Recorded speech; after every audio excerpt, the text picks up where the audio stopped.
Alors que Xi Jinping est prêt à assumer un troisième mandat au pouvoir, beaucoup se demandent, Xi est-il le prochain Mao Tse-tung?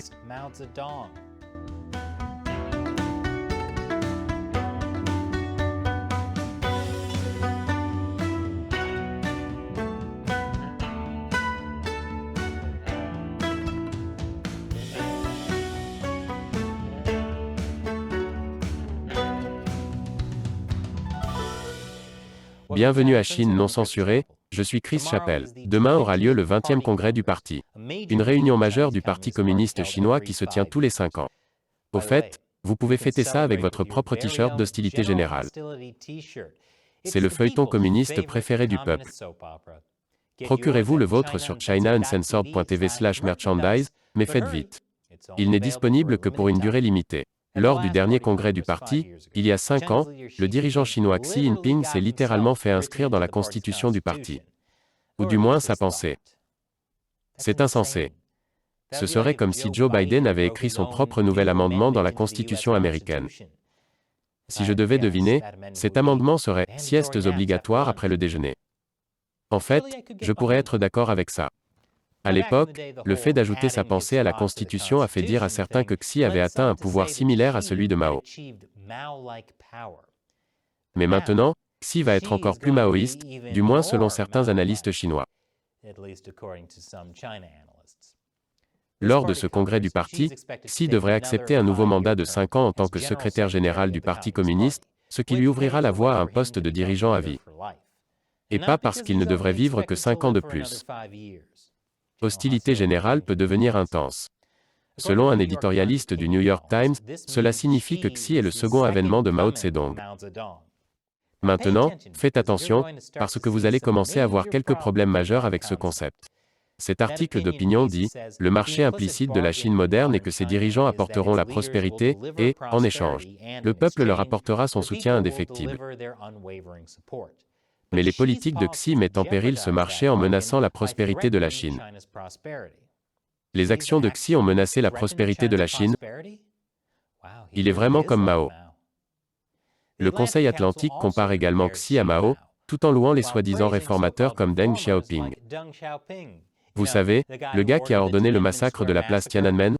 C'est comme les gens qui détestaient aveuglément Trump au point de commencer à regarder avec tendresse George W. Bush. Oui, il n'a pas réussi à empêcher le 11 septembre, a envahi l'Irak sur un mensonge et a fait un gâchis en Afghanistan. Mais au moins, il n'écrivait pas de tweets méchants. L'ancien Premier ministre australien Kevin Rudd écrit que Xi Jinping a ramené l'idéologie marxiste-léniniste.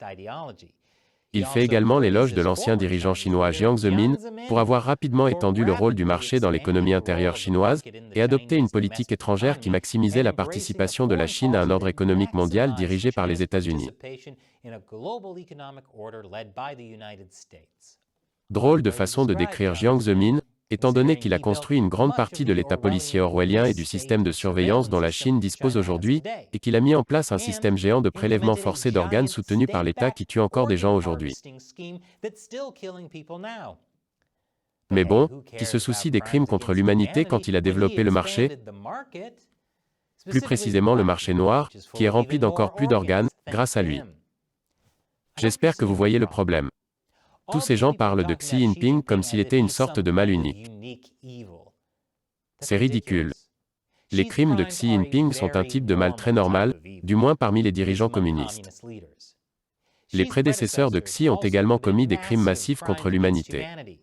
Mais il était autrefois plus facile d'ignorer les crimes des dirigeants précédents. Pourquoi? Parce que ces dirigeants ont fait en sorte qu'il soit beaucoup plus facile pour les Occidentaux de faire de l'argent en Chine. Et c'est tout. C'est pourquoi ils continuent à parler de l'économie sous les anciens dirigeants chinois. C'est tout ce qui compte pour certaines personnes. Ce qui est stupide si l'on considère que, même si l'on s'en tient à la situation économique, le Parti communiste chinois n'a cessé de s'approprier les technologies occidentales, de pousser les fabricants occidentaux à la faillite avec des produits chinois bon marché, et de mener une guerre économique par le biais de l'Organisation mondiale du commerce.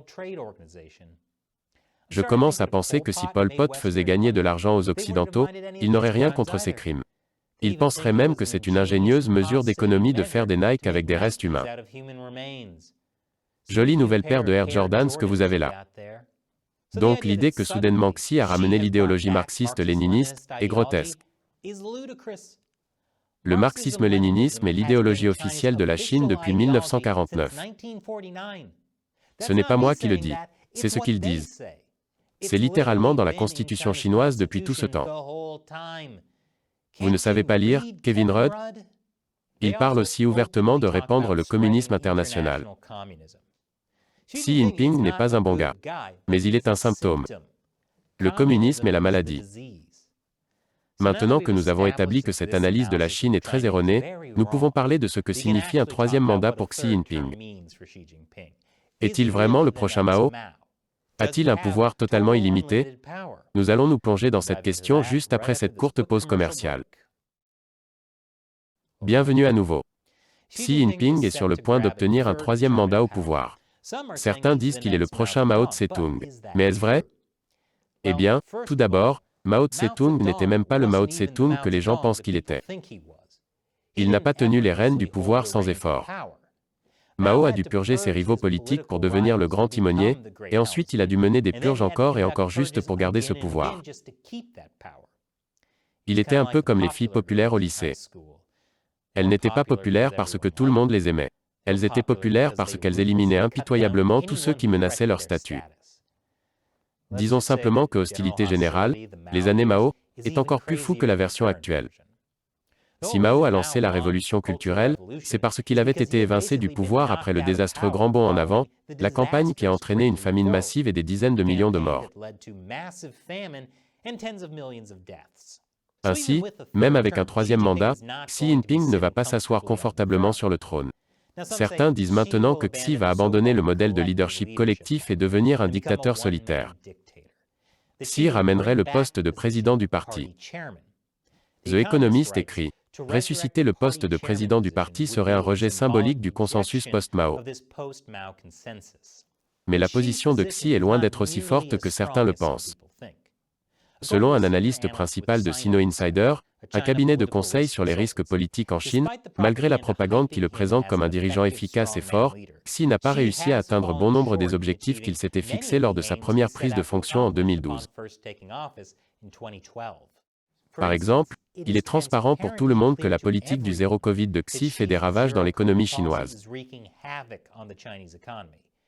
Pour la première fois depuis les années 90, l'économie chinoise est à la traîne par rapport au reste de l'Asie. Et alors que les médias d'État chinois continuent de faire l'éloge du zéro Covid, la réalité sur le terrain est différente. Les gens peuvent le voir, y compris les membres dirigeants du Parti communiste. Cet article de la version chinoise de Voix de l'Amérique présente des entretiens avec plusieurs princes anonymes du parti et des rouges de deuxième génération. Rouges de deuxième génération, c'est ainsi qu'ils appellent les enfants des élites du parti. Pour ma part, je préfère le terme de « rejetons de l'élite du parti » ou « brebis du PCC ». Quoi qu'il en soit, Xi n'est pas très populaire parmi eux. Apparemment, il y a même eu des appels à le remplacer. Cela ne me surprend pas, puisque nous couvrons depuis des années toutes les luttes politiques intestines au sein du Parti communiste chinois. C'est juste que ces voix ne sont pas assez fortes pour renverser Xi. Mais vous pouvez comprendre pourquoi lorsque ces rumeurs infondées d'un coup d'État contre Xi ont commencé à circuler il y a quelques semaines, beaucoup de gens espéraient que c'était vrai. Comme si cela allait en quelque sorte réparer la Chine. Comme je l'ai dit, il n'est qu'un symptôme. Penser que le remplacer arrangerait la Chine, c'est comme penser que la nourriture de McDonald's aurait meilleur goût si vous remplaciez Ronald McDonald par Pennywise le clown. Voici un autre signe révélateur que Xi Jinping n'a pas le soutien nécessaire pour devenir le prochain Mao. Le 1er octobre, Xi a clairement offert une branche d'olivier aux élites du parti. Dans un article paru dans Keushu, le principal journal idéologique du parti, Xi a déclaré qu'il n'emprunterait pas l'ancienne voie de la fermeture et de la rigidité. Ce qui est en fait une façon de dire qu'il ne reviendra pas à l'économie fermée que la Chine avait sous Mao. C'est logique. Après tout, Xi ne ferait jamais rien qui puisse nuire à l'économie chinoise. Il a également promis de ne pas prendre la mauvaise voie consistant à changer le drapeau rouge. Mais qu'il adhérera toujours au socialisme avec des caractéristiques chinoises et le développera.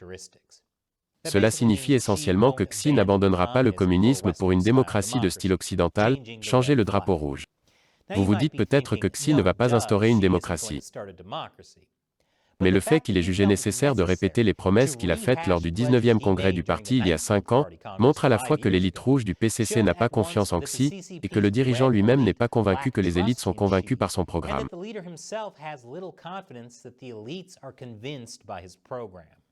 Ce serait comme si Joe Biden disait « Je ne remplacerai pas la police par des Teletubbies ». Le fait même qu'ils doivent dire cela est un problème. Il ne s'agit pas de donner l'image de Xi Jinping comme d'un homme qui a un contrôle incontesté sur le parti.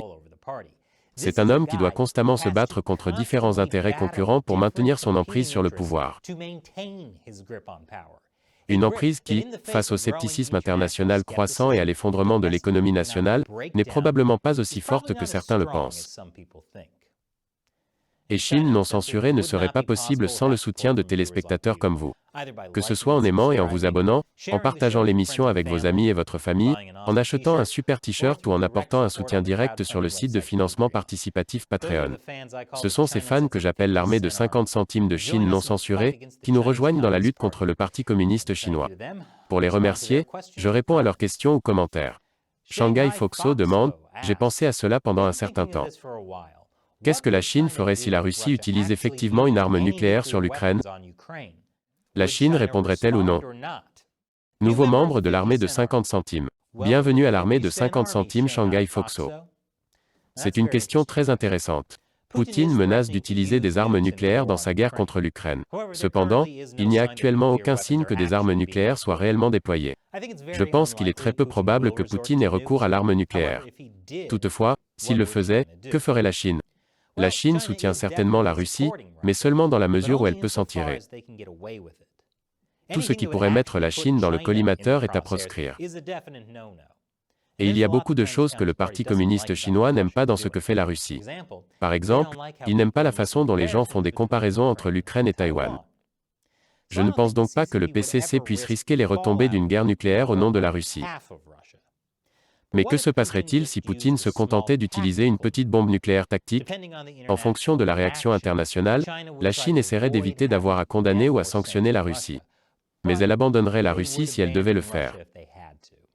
Le PCC est toujours numéro 1. Merci pour votre question et votre soutien, Shanghai Foxo. Et merci à tous les autres également. Vous pouvez soutenir Chine non censurée en vous rendant sur patreon.com China Uncensored et en versant $1 ou plus par épisode. L'un des avantages est que vous pouvez me poser des questions auxquelles je répondrai dans l'émission. Une fois de plus, je suis Chris Chappell, à la prochaine fois.